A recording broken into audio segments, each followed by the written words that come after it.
Were you ever in the middle of having breakfast and suddenly, ang sakit ng sikmura ko! And your mother offers you a tablet of medicine, while a grandmother offers you tea made out of leaves. You chose the tea and wondered, saan niyo nabili to? Let's trace back a little. My grandmother boiled it in the water from a leaf and that was purchased in Quiapo. But before this was discovered, it also started with Filipinos itself. Let's travel from this era. During the pre-colonial period, healers were known as Lubaylan or Catalan. They used herbs, roots, oils, and rituals to treat sickness. For body pain, they practiced hilot, a traditional massage healing method still known today. For fever and cough, medicinal plants were boiled into herbal remedies. Healing was deeply connected to nature because forests, rivers, and mountains served as the first pharmacies of Filipinos. Then came the year 1521 when Ferdinand Magellan arrived in the Philippines, marking the beginning of Spanish influence. By 1565, Spanish colonization officially started under Miguel Lopez de Legazpi. Along with Catholicism and Western culture, the Spaniards introduced European medicine and hospitals. In fact, one of the earliest hospitals in the Philippines called Hospital Real was established in 1577 at Manila. Traditional healers combined indigenous practices with Catholic prayers and symbols. The Babaylan evolved into figures known as the Albulario or herbal healer. The Manghihilot who specialized in massage healing, and the Mangtatawas who used rituals and candles to diagnose illnesses. During the 1800s, herbal medicine became even more common because many Filipinos still had little access to formal healthcare. Communities continued depending on local healers because treatments were affordable and culturally familiar. In 1899, Spanish rule ended, and the Americans took control of the Philippines. During the American period in the early 90s, modern hospitals, public sanitations, and scientific medicine rapidly expanded. Western medicine became the dominant healthcare system, and folk medicine was sometimes labeled as unscientific. After Philippine independence in 1946, folk medicine continued to be practiced alongside modern healthcare. Over time, researchers and scientists began recognizing that some traditional remedies actually had medicinal value.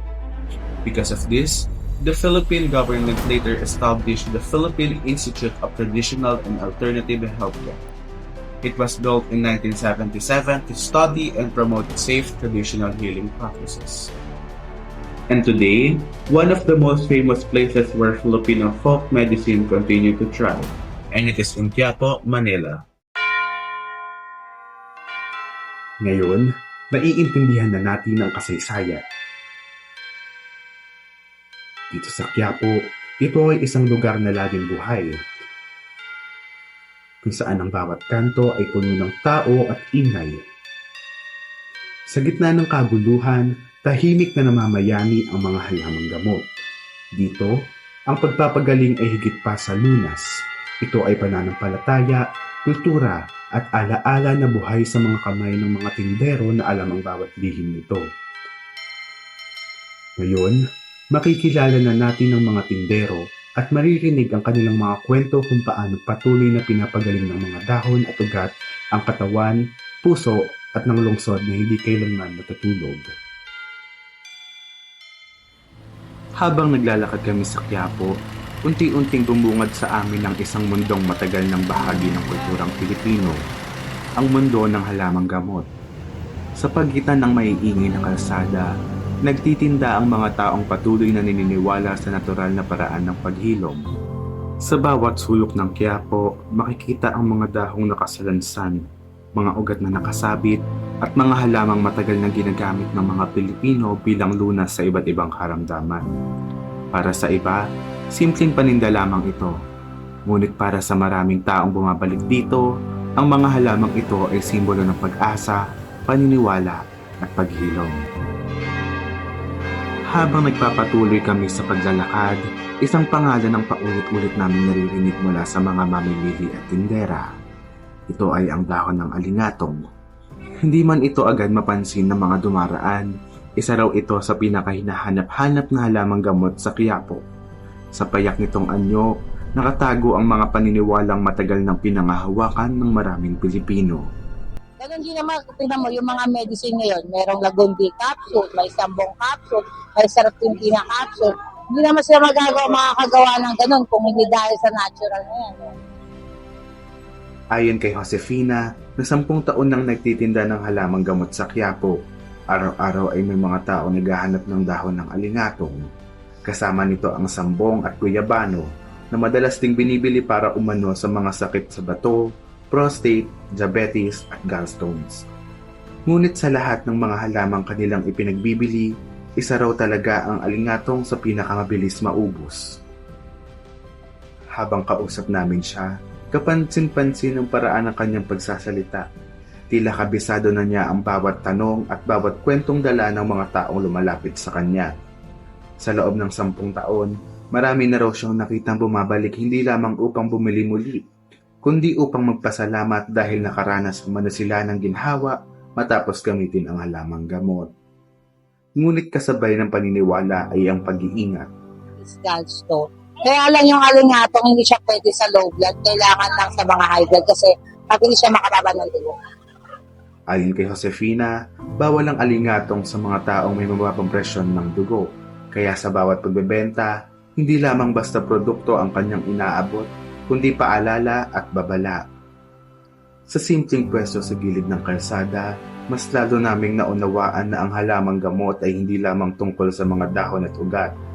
Nakapaloob dito ang tiwala ng tao, tiwalang may lunas na matatagpuan sa kalikasan, tiwalang hindi lahat ng panggaling ay kailangan manggaling sa mamahaling gamot o modernong teknolohiya.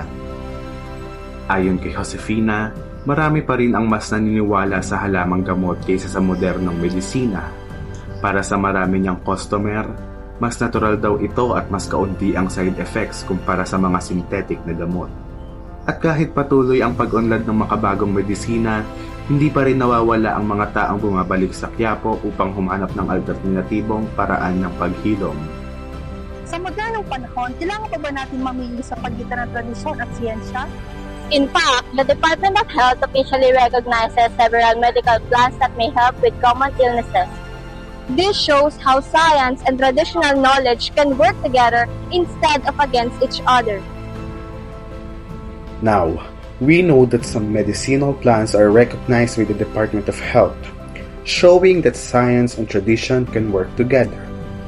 To explain this further, we turn a medical professional to hear their thoughts on herbal medicine.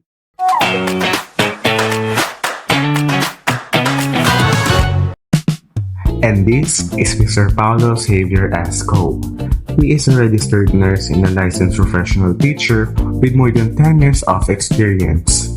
He is a committed educator with innate ability to understand and motivate learners. He also implemented a curriculum for teachers on how to incorporate technology inside their classroom using Google on a national level. He has an unwavering commitment to instill confidence and self-esteem by providing open communication lines and welcoming attitude when approached by students. He has a 5 years experience in a pharmaceutical company as a product specialist, training manager, product manager, and a consultant. He is also a presently connected since 2016 with the Senior High School School Department of Malabon National High School.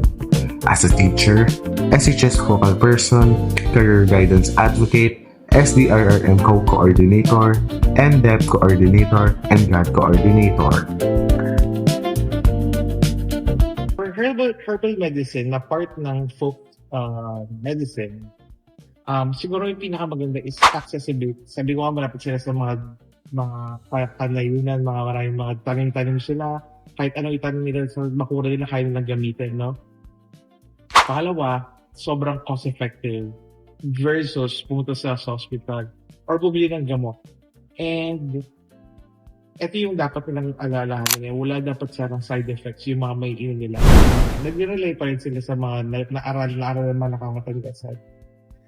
Yung risk lang is baka mamaya inom sila ng inom ng gamot pero meron pala siyang incompatibilities or baka may tinatawag na drug to drug interaction. Kumbaga, yung mga nasa herbal med ay magkaroon ng reaction with actual medicine na dapat i-consider din. Yeah. Yung tinatawag tayong synergistic effect or yung integrative na effect ng medicine. Halimbawa, yung cancer, di ba? Hindi naman pwedeng damo-damo lang yan. So at least pwede i-consult yun sa talagang doctors. Pero kung mga sakit ng lungsay, sugat, pwedeng tapal-tapal siya ng mga. So, hindi pa rin siya, kumbaga, may mga bagay na lang kung ilaalala nito kung yung mas makakatulong. Basta dapat malaman at may konsulta ito na hindi nakaka-abuso sa katawan. Because may research na tayo. Kaya nga may research, lalo sa kung kaya in special science na class.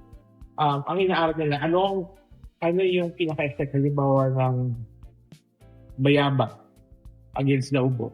So yung iba before, nag-start lang sila sa dahon-dahon talaga. Pero ngayon, na-standardize na yung word. Na-standardize na siya para siya mailagay sa mga capsule. Mapakingbangan. And aside from that, inaaral nila yung safety sa tao. Nag-undergo yan ng mga 20 years, 10 to 20 years ng clinical trial before siya i-take ng tao. And napatunayan nila through efficacy test. Yung gamot na i-intake natin ng tao sa katawan. Dapat siya dumadaan sa FDA, halimbawa, para ma-test further. Magkaroon tayo ng open communication para mas maintindihan natin yung lubos. Pangalawa, magkaroon sana tayo ng open mind. Kasi yung iba sabi, lang yan eh.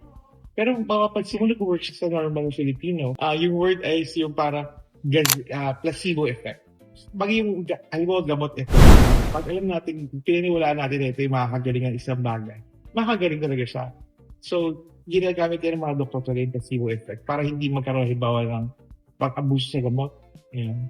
Magkaroon tayo ng bukas na isip na kapag kailangan na talaga, pumunta na talaga sa doktor. Hindi yung pwede natin ipilit kung hindi naman na yun yung gagamit.